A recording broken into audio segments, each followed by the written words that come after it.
Hi, everybody. This is Silvio Canto in Dallas, Texas, on Wednesday, September the 24th.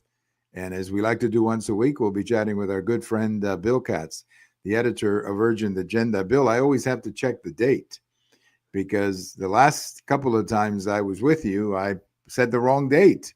That's all And right. you were alert enough to correct me there and say, "Hey, no, it's this day or that day." So I had to check twice there before I said September 24th. Well, welcome, Bill. It's always a lot of fun to have you. Pleasure to be here. All right, well, lots to get into today, and let's talk about what just happened in Dallas, Texas, this morning. Very early in the morning, there was a shooting at an ICE center. Uh, I guess the details of it where they were moving some people into a van, and somebody shot from a building not far away, and it turned out that he killed a couple of the migrants, I guess, who were being detained. But he actually shot at the van. It does. It's not. Yes. I don't think he was shooting at anybody in particular. He was shooting at the van, and my speculation is that he was trying to kill an agent, not Probably, some. yeah. And but he killed himself, which is unfortunate in these things. And there you have it. We have then we have the bullets. I'm sure you've seen them. Yes. Kill ICE, and it's just another example of this. Kind of a copycat. Yeah, you get that feeling that this is a copycat because we've seen this act before, but this is against ICE again, and you know, uh, maybe we need to stop calling these people Gestapo, Bill. Well, the language used is awful, and it would be nice if occasionally, just occasionally, our so-called journalists would tell us what ICE is and what the letters mean, and what they do and why they do it, and what laws are being enforced. We get so little real information and so much chatting. I don't know if this is a copycat or if this is just another shooter who finds himself in a position to do what he wants to do anyway. We'll learn more, and I fear that we're going to have more things like this. I really do. It's uh, the language used is so awful in American politics, and it appears that the Democrats have no intention of really calling it off. No, I mean, I was thinking that after what happened this morning in Dallas, that this would be like a perfect moment for a Democrat governor who wants to run for president. This would be like a perfect moment for the governor to get up and say, folks, we may have disagreements, but ICE is a federal agency doing a federal function, and we got to stop calling them names. They are patriots. What a great opportunity, Bill, for somebody, to remember what did they call that? Sisters Selja moment or whatever. A sister soldier moment. Yeah, remember that when Bill Oh Clinton yes. took her on and probably helped his candidacy quite a bit. Oh So yes. this Yes. would be a great moment for a Democrat to say, no, this is unacceptable. And I would say go even further. Say, if this is what you're doing, you don't belong in our party. I wish I think somebody that's a would good say that. I think that's a very good message. There's something, look, inherently right now wrong with the Democratic Party. I don't think it began yesterday. I think it probably began in the uh, well, in the 1960s, when people started coming into the party again, who were kind of banned for many years. Back in 1948, we think of 1948 as the and the Dixiecrats leaving the Democratic Party to go run because of the civil rights record and they formed a separate party. But people forget there were people on the left who were trying to get back into the Democratic Party after being essentially banned by Harry Truman and Eleanor Roosevelt, and they also ran separately for national office. I'm speaking specifically, of course, of the man who was vice president during World War II and who was removed from the Democratic ticket in 1944 because they felt he was too far to the left. Mm. And He tried to get back in and ran as as an independent. Later, went to the right and became actually almost a Republican. Hmm. So these You're things talking about John happen. Wallace? Was that his name? John No, Wallace? Henry Wallace. Henry Wallace. Henry Yeah, Henry Wallace. Wallace. Okay. Henry Wallace was a very fine man, highly respected, but he got involved with the wrong people, Hmm. and the feeling was he had to be removed from the Democratic ticket in 1944. And he later wrote a book, by the way, called Where I Went Wrong. And he Hmm. discussed the whole thing and admitted he had made mistakes. He was a very, very fine and honest man. And he later in 1960, supported Richard Nixon because he felt Interesting. he felt that the left was becoming too dangerous. Yeah. Uh, and I wish people would follow his example more. But what we're doing now is we seem to be repeating a little of that, and the lack of any leadership, true leadership, in the Hmm. Democratic Party is remarkable. There Yeah. is not one person you can point to who could become a true leader, but who would probably be destroyed in the process, and that's Josh Shapiro, who is highly Right. respected, but he is not going to get the Democratic nomination because of his background. But he is a man who speaks sense, and Yeah. he and And he go seems ahead. to be doing a good job. I mean, he seems to be doing a good job. He's popular in Pennsylvania, which has become a very competitive state. But Yes, let me bring up a point, and correct me if I'm wrong about this. But because I'm gonna talk about President Eisenhower for a second. When that fellow in Wisconsin who started accusing everybody of being a communist, Joseph McCarthy. McCarthy, right? Yes, When he started calling everybody a communist and basically ended up, saying a lot of bad things about a lot of good people, as I understand. Wasn't President Eisenhower who took him on directly, uh, and basically said, no, you're not going to do that, or even I don't know if he actually threw him out of the party, but didn't President Eisenhower take him on directly on no, behalf? No. no. Actually, Eisenhower kind of avoided him. Oh, okay, all right. He had made some public comments disagreeing with McCarthy, but McCarthy was very popular in the United States among many groups. And Eisenhower, being a shrewd politician, worked worked quietly Mm-hmm. to destroy McCarthy. In fact, it was only in recent years that his behind the scenes work was exposed by a Princeton professor who wrote a book called The Hidden Hand Presidency, Mm. which was about how Eisenhower worked quietly to get things done. And he essentially knew that you couldn't take on McCarthy publicly because all he'd do is smear you. Right. He wasn't going to improve, but behind the scenes, he worked on things that would eventually lead to McCarthy essentially destroying himself. Yeah. And I think he did. Wasn't he killed in a car accident or something? I believe No, McCarthy. who? Oh no, McCarthy. no, no, no, no. He died of alcoholism. Oh, okay. Okay. He died. All right. But because I'm thinking, I'm thinking that this is a perfect moment. You think of a Democrat like Shapiro, Yes, I mean, any Democrat really, governor who wants to run for president.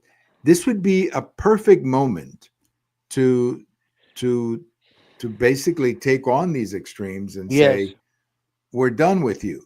Okay, well, you're too much of a pain in the you know what, and we're done with you. And if you want to start your own party, go right ahead.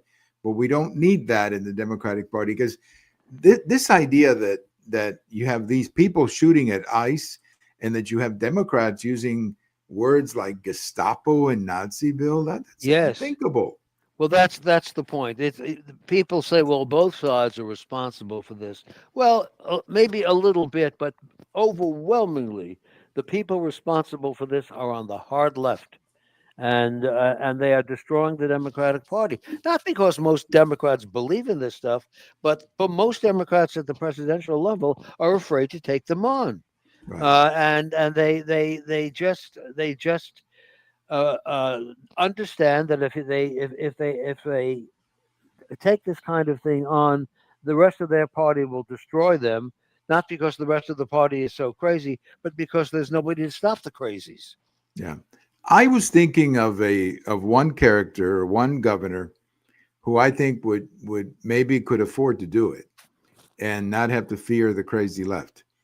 And that's the Republican, the Democrat governor of Kentucky, Yes, Bashir, issue. who is not, he's not that big out. I mean, he comes from a long family of politics in Kentucky, which is the reason he was able to win there. Yes, So he's not. I don't think he's the most brilliant guy in the field, but but he could get away with that because he doesn't have to worry about the left in Kentucky.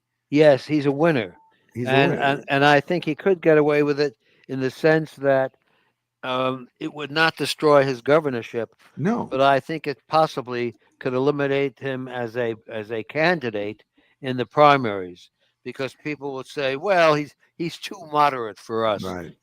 He's playing the standard game. And we don't certainly don't want somebody like that on the ticket.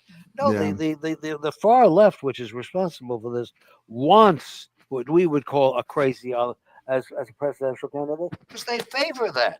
right. I mean, look at the situation in New York, where we're about, if the polls are correct, to elect a mayor who is an open Marxist, and this is Hmm. New York City, the most important city in the United States, and they can't seem to get rid of him.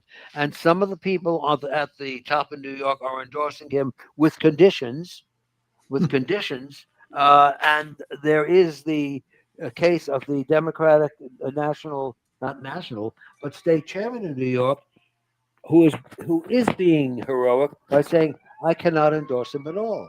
But Right, right. I've never seen a situation like that.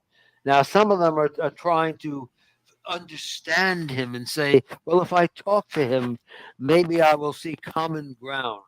The governor did that. It didn't get her very far.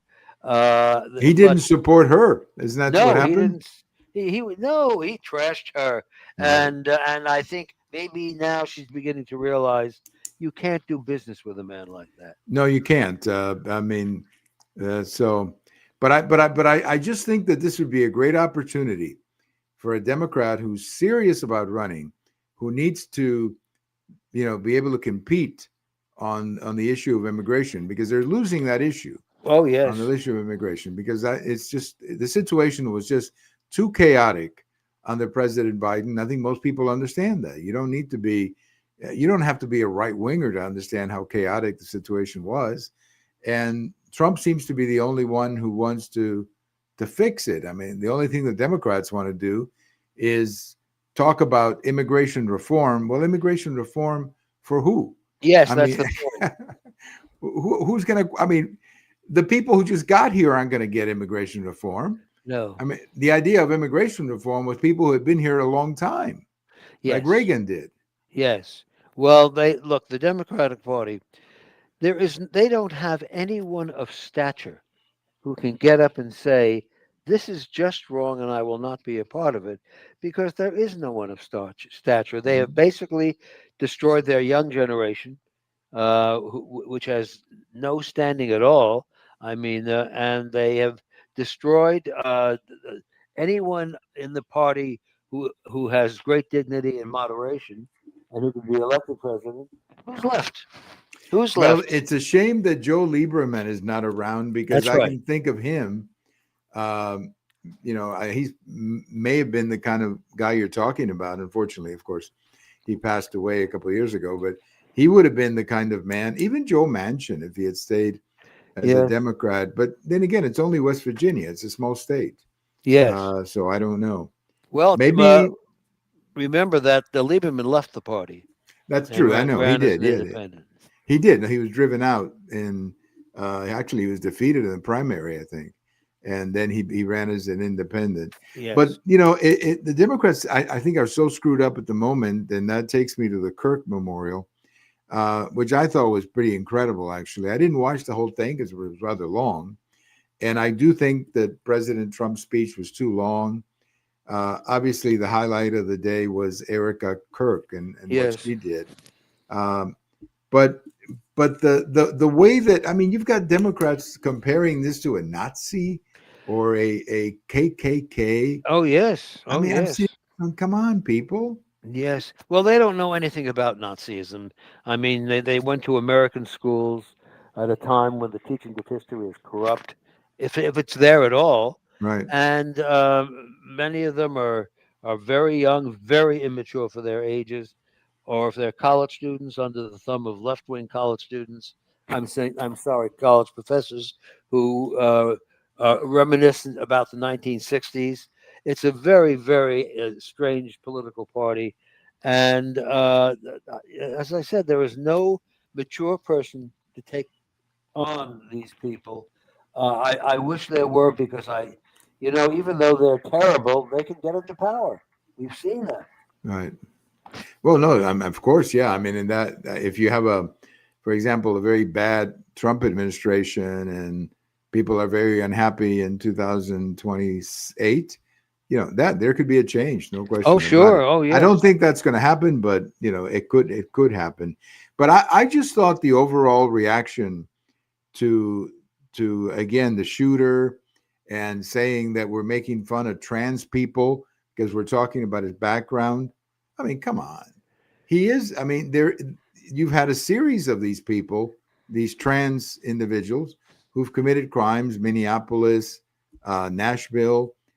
What is wrong with having a conversation about people who are, who are doing this, Bill? Well, we need a national conversation. I don't know if we're going to get the kind of conversation that we need, and I blame the press for part of this. The old um, motto of the New York Times was all the news that's fit to print. And I wish they would bring it back because what you have here is a situation where the press often prints things that aren't fit to print. I Right. mean, because someone says something doesn't mean you have to print it. Right. You, That's right. you I think the press has a very important role to play here. I mean, you watch these interviews, they just sit there with that microphone. They don't ask any relevant questions. They don't ask tough questions that they know anything about. I think they have a lot to do with it. The educational system has a lot to do with it. Um, and I think maybe even the parenting generation has a lot to do with it because they themselves grew up with parents who were children of the 60s and I think may have had some ideas that have failed already. Right. No, you're right. Well, let's talk a little bit about Jimmy Kimmel. You know a great deal about late night TV and your association with Johnny Carson. I read the other day that Johnny Carson in his prime could get as many as 30 million people Oh, to yes. tune in.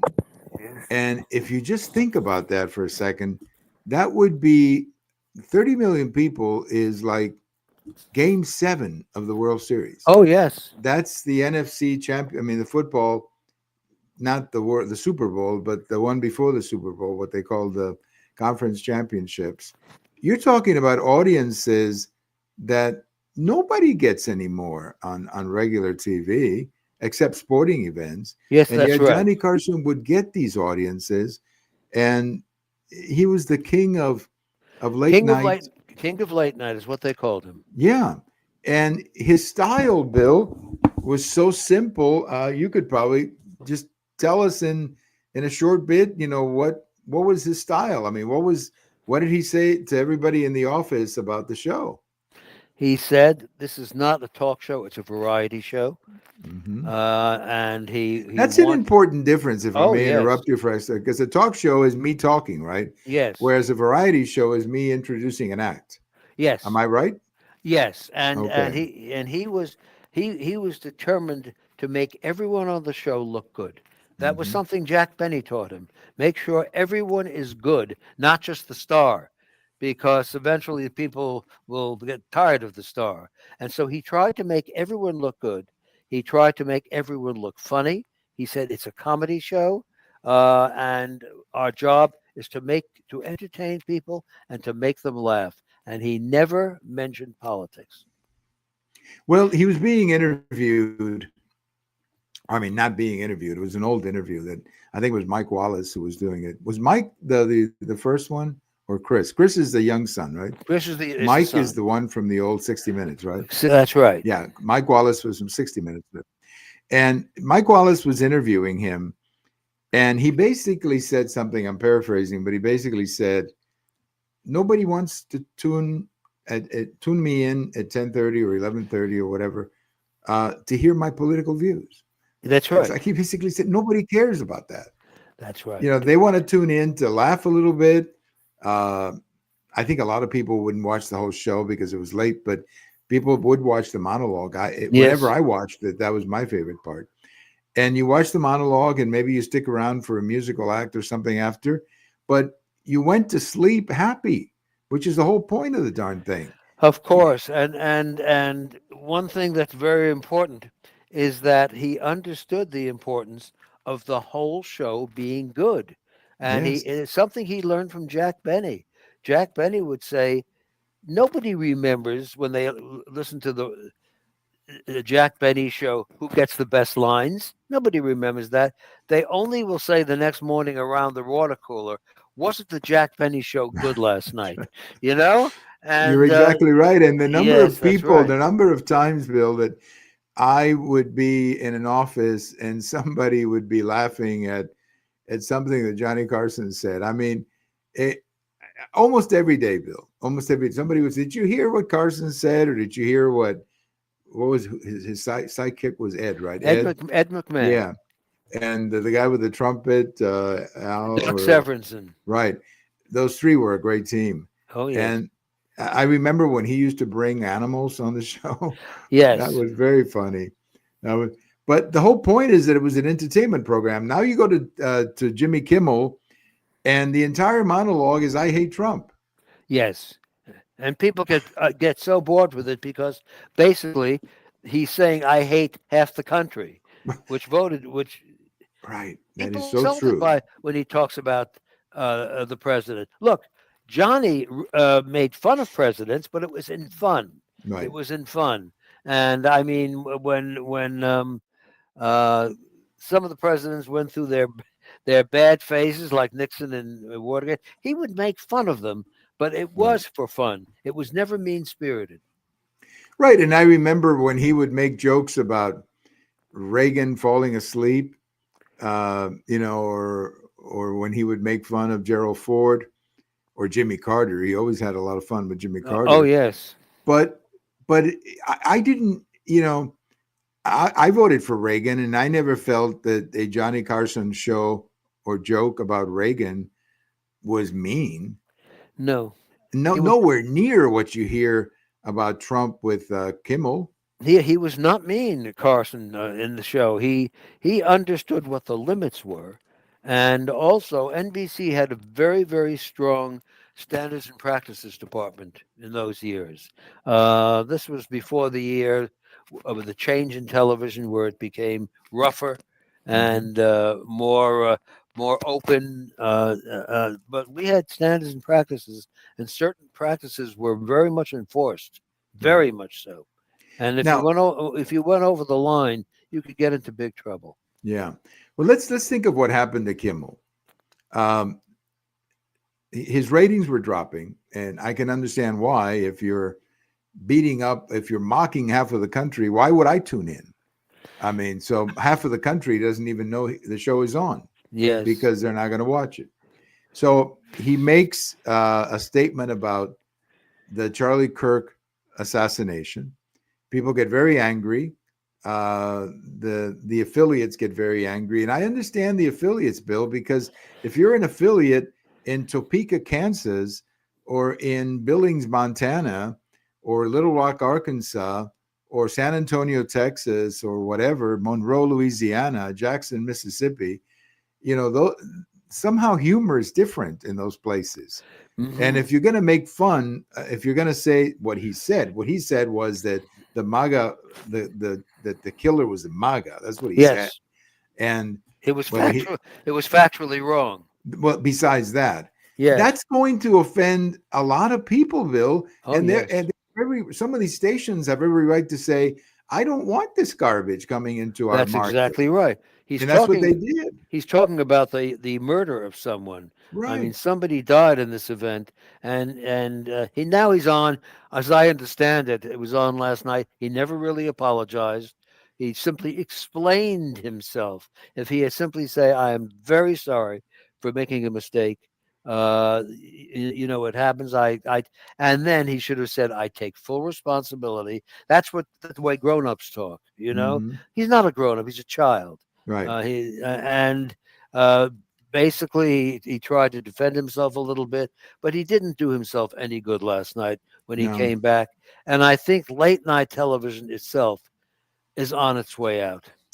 Well, certainly that's what some executives were saying, that they were losing money, and he's losing money on his. But even last night that he came back, something like 40% of the stations were not on; they were carrying something else. That's right. So he's got a problem. I mean, ABC, if ABC is going to sell advertising, but 40% of the market, or I mean, of the stations are showing something else, the advertisers cannot be happy about that, Bill. No, and advertisers have, there's a, a history of the relationship between advertisers and programs that is a tense history. I mean, there were not at one time. Many people don't realize this. At one time, television networks did not have programming departments. The programs were brought in by the sponsors. Interesting. Yeah, and they sold the program to the networks, but and the it was the sponsor who was really responsible for putting together the program, and they hired people, the kind of people they hire today. And as a result, the networks weren't associated that much with if sponsor had a scandalous event, it could Hmm. usually nobody really cared that much about it, but they cared what went out on the air, very much so. Yeah. And so did some of the smarter entertainers who understood that they were going into people's living rooms, and they were told to act accordingly. Most Right. did, by the way. Yeah, I think so. I think so. Now, there was a whole question of licenses. And these licenses, of course, are for broadcast stations, not for cable. And I understand the reason for the license. But it seems to me that I'm not suggesting they take their license away, but reminding them that they have a certain responsibility with their licenses. I don't think that's such a bad thing, because if you've got Jimmy Kimmel doing 30 minutes anti-Trump every night, and then you have The View in the middle of the day doing 60 minutes of anti-Trump, and there doesn't seem to be any balance. I mean, it hasn't occurred to anybody at the ABC that it might be a good idea to put a couple of conservative women on The View, and at That's least right. that way you get balance. That's right. Okay. And it's like, I personally, I'm not an expert on licenses, but as a citizen, I don't think if you're going to give somebody a license to use the power, I mean, the airwaves, it seems to me that with that comes certain responsibility, which Yes. is that I'm going to do my best to make this a fair and equitable show, Bill. Well, the we should explain that the licenses that they refer to are licenses given to what's known as over-the-air stations. Yes, These, exactly. these are the ones who use federal lines and federal-owned airwaves, and they are the stations that the old stations, the ones CBS, NBC, ABC, Hmm. the ones that did not begin with cable but Right. began with the over-the-air, It's and the as my late mother would say, the ones with the antennas. with the antennas. It's exactly right. And they are the ones that are supposed to, according to the Federal Communications Act of 1933, that were supposed to operate in the public interest. And if the government or the Federal Communications Commission felt that they were not operating in the public interest, they could lift their license. I don't know if it was actually done fully. I think there may have been some suspensions for a while, but I think they all stayed on the air. But they were the ones that were subject to some form of not necessarily federal control, but oversight might have been the best word to use. But I think it's fair. I mean, I think it's fair that if you're going to have, a show that is nothing but anti-Trump. I mean, I look at the numbers and I go, okay, you have one show that is anti-Trump for a whole hour in a country where Trump got 84% of the counties. There's something wrong there. I mean, you're not broadcasting to the nation when you have an anti-Trump program all the time. And what happened to the other people who buy advertising and so on? That's Don't they exactly right. count? Well, that's exactly right. Now, in the so-called great days of television, and some were great, some were not, there were issues involving sponsorship and issues involving what you could say and issues involving whether the network should censor news programs, for example. This came up with the famous broadcast that Edward R. Murrow did in 1954, in which he challenged Joseph McCarthy, who at that time was a very popular political figure. The sponsor was Alcoa, Aluminum Company of America, and I think they got a lot of tough mail saying, "What are you doing? Why are you allowing this communist to be on the air?" Which wasn't true. And I don't know what Alcoa eventually did. I don't know what kind of a statement they eventually did, but I do think they stuck with Murrow for a while, and I think CBS was fairly brave in their handling of Murrow. They didn't throw him off the air. They did allow for, I think, an opposition broadcast featuring people who are on the other side. But it was a very difficult moment because television and even radio generally didn't do that kind of thing. Right. Or if they did, it would be labeled a television editorial and Right. did not necessarily reflect the views of NBC, its affiliates. I could almost go through the language that was Mhm. used. Right. They are the opinion of the speaker alone, Right. and that usually handled the situation. But here it wasn't said, or maybe it was said to a degree, but because McCarthy was such a major figure, there was quite an uproar in some circles, and McCarthy was damaged by the broadcast. There's no question Yes. about it. Well, I think the key to Jimmy Kimmel right now is whether he can get those stations back. Yes. Roughly 40% or 50% of the ABC affiliates were not carrying his show. So if he doesn't get them back, I don't see how they make the money. I mean, I don't see how they can, because it's a very expensive show, from what I understand. Well, they have a it's lot of yes. well-paid writers and all of that as well. Yeah, probably too well paid in certain circumstances. Yeah, I mean, if all you can come up with are jokes about Trump, you would think that, he may want to hire some different people. Yes, well, somewhat older, and might have some head writers who are more experienced. But I don't know how they can stay on the air anyway because his basic audience is not that big.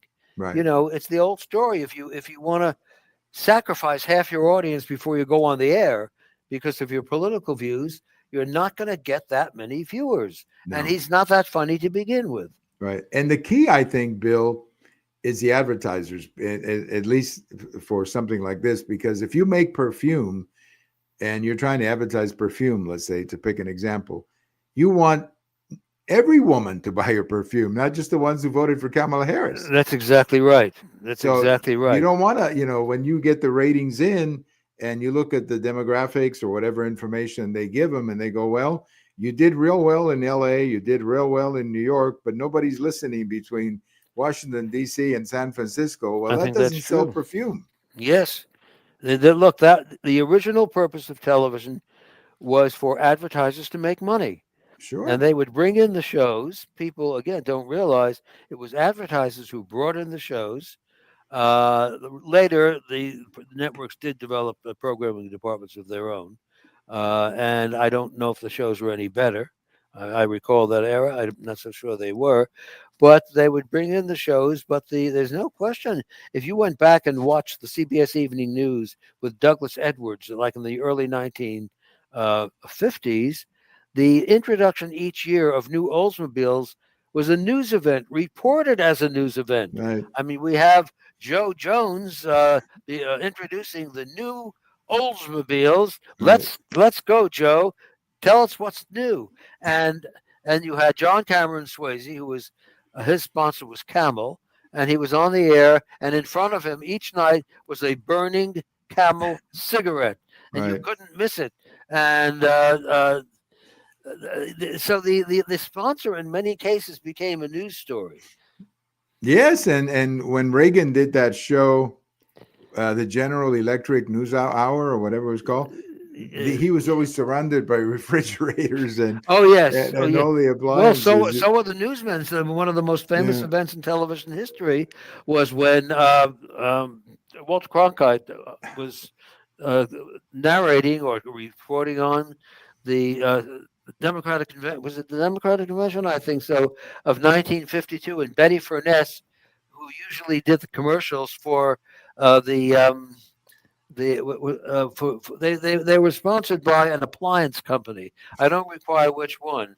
And the usual commercial was Betty Furness would go on the air and open the refrigerator and say, "Isn't this a wonderful refrigerator? Wouldn't you like to have one in your home?" Well, there was one night when Betty Furness didn't do that. She wasn't on that night for some reason, and they had a substitute. People think it Oh, was Betty Furness, and she went to the refrigerator to open the door, and the door wouldn't open. oh, And wow. she started shaking it. I mean, she was starting to think like, "What do I do now?" Right. And I think they got it open later, but it became a very famous segment of television show. I bet you can probably pick that up on YouTube. I'll try picking that Yes, I'm up. sure it is. Yeah, because so much of those old commercials are. Well, one last topic, Bill, here today, and that's there's a new book. Vice President Harris has a new book. I guess it's called 107 Days, which is the length of the campaign, I guess.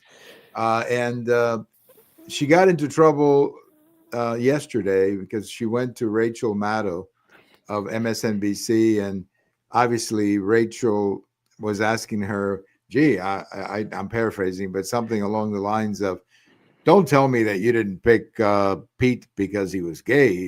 And she said, "No, no, no, that's not really what I meant in the book." It is what Yes, she said in the book. So, basically yes. yeah. And so she's, seems to be, I don't know. I don't think this book is going very well. I don't think she is explaining her campaign very well.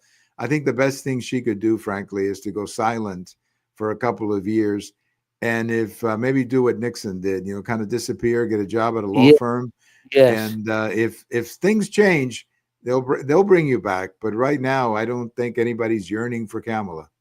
No, Nixon, of course, ran for, after he was defeated for president in 1960. He ran for governor of California in 1962 and was defeated there. And he said to the audience, you'll remember, "Well, you won't have Nixon to kick around anymore," and kind of almost destroyed himself with bitterness. But later he came back in 1968 when there was a kind of a vacuum. Right. Johnson was unpopular. Everybody was unpopular. Nobody liked anyone, and he saw an opportunity. He took it. It was a big risk, but he was legitimately elected. Right. Well, And that he got a lot of help from Wallace that year, I'm sure. yes, But yeah, I mean, my point is that if it's going to happen down the road, it'll happen for Kamala.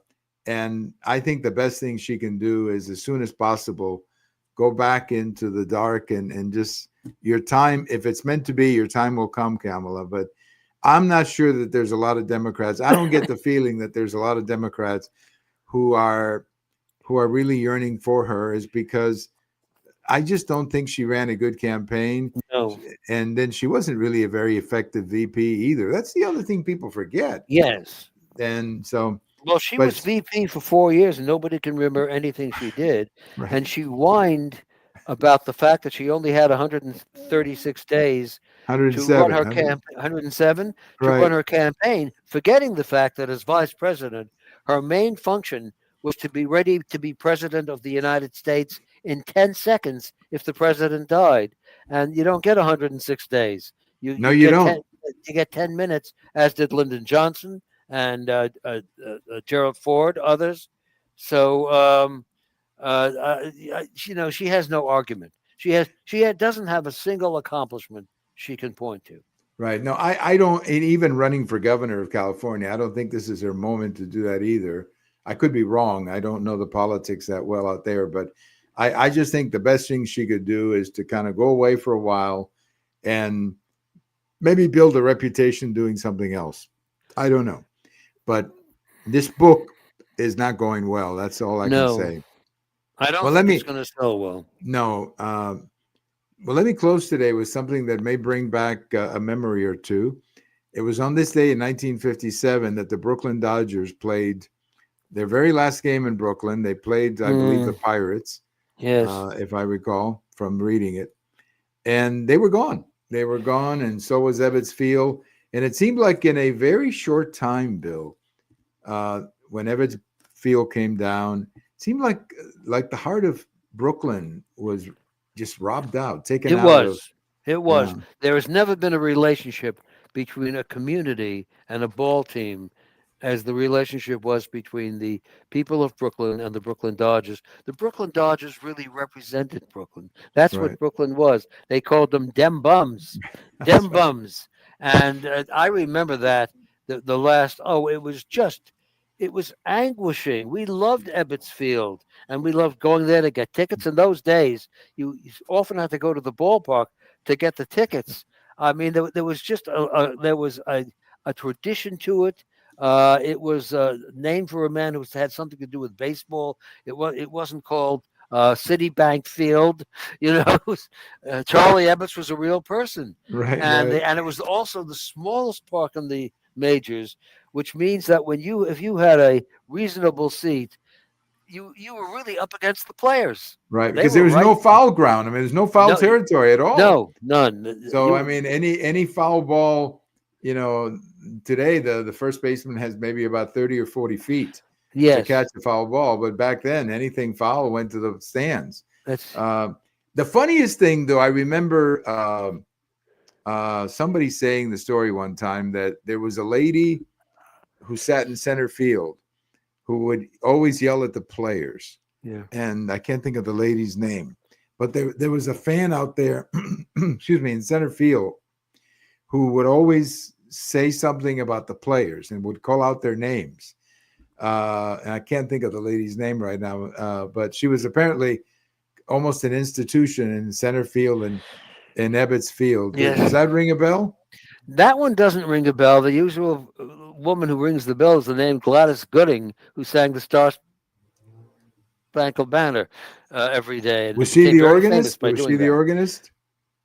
Because She was the organist, yeah, yes. because that was another, from what I read, that was another very unique part of Ebbets Field was the organ, the organist, Yes, oh and yes. but it's so fascinating because you see those older films of Ebbets Field and Polo Grounds and the old Yankee Stadium, and then you go in between innings, you had the organist, but when you go to the ballpark today between innings, and it's almost like you're watching the game on TV. They've got Yes. commercials inside the place. The screen has commercials. And it's like you're Yes. saying, oh my gosh, I came to the game. I'm not watching it at home. And it So, is very hard to root for a player who makes $26,000 every time he comes to bat. I right, mean, right. you don't feel any sympathy for him. I You really know. don't. Well, the best paid player in the game today is Otani with the LA Dodgers, and his contract is $750 million. Now, it's not I'm, all at one time, yeah. it's over, I think, 10 years or whatever. Oh, But still, I mean, that was probably the entire payroll of every team back in the 50s. You could oh, add them all up, and it's probably not even that. it's crazy. I mean, I liked in the '50s where they gave a player a day. You know, Right. this is Pee Wee Reese Day, and they gave him a car, and the Right. car was usually a Pontiac, a mid quality car. They didn't give away Mercedes Benzes. They gave him a Cadillac, and they gave him his day, and that was it. And and after the games, you could go out and you could see the players meeting their wives, and Right. they would go to the seafood house. What was the called on Sheepshead Bay? Can't remember it now. And they would have dinner Right. like real people. That's right. That's right. No, that must have been a lot of fun, but it ended on at least in Brooklyn, it Yes. ended on this day in 1957. Well, Bill, as always, it's been a real treat. Looking forward to our next one. Yep. And stay well and keep up the great work. Thank you very much. It's a pleasure, Silvio. All right. Thank you so much. Our good friend, Bill Katz, the editor of Urgent Agenda. We always chat with him once a week, get a feeling for what's going on in the world, and too much going on in the world this week. Unfortunately, too much going on in the world. Thank you for listening. This is Silvio Canto in Dallas, and we'll talk later.